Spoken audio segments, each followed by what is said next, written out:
Now, parts of the state were blasted with 6 or more inches of snow overnight. And in Waterbury, those slippery conditions led to a 15-car pileup along a steep stretch of road. Fox 61's Glenn Kittle has more.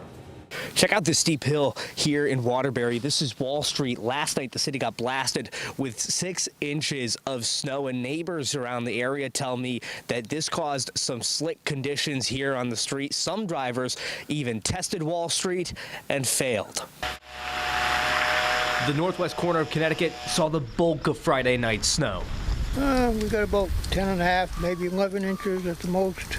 On Wall Street in Waterbury, neighbors stepped outside and got to work early, whether it was the snowblower, the classic shovel, or the unconventional. Whatever gets the job done, gets the job done.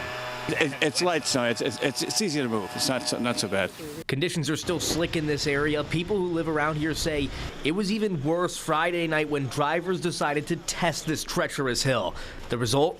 A pileup involving more than a dozen cars. Yeah, you could hear one after another, you know. People don't understand. You don't drive in the snow when it's like that, especially on these hills. From up there, from Berkeley down, it's straight down.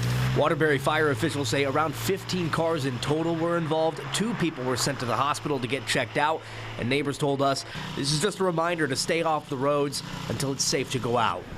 And you know, there's other cars coming out from other directions, and they don't realize that they're not going to be able to stop that quickly, and they just slide into everybody. That's what it is, a big slip and slide. Crews are going to be out across city and state streets trying to clean up what's left of this snowfall. So make sure you don't crowd the plow, and if you are going to test the streets out there, make sure you drive slow and stay safe. In Waterbury, Glenn Kittle, Fox 61.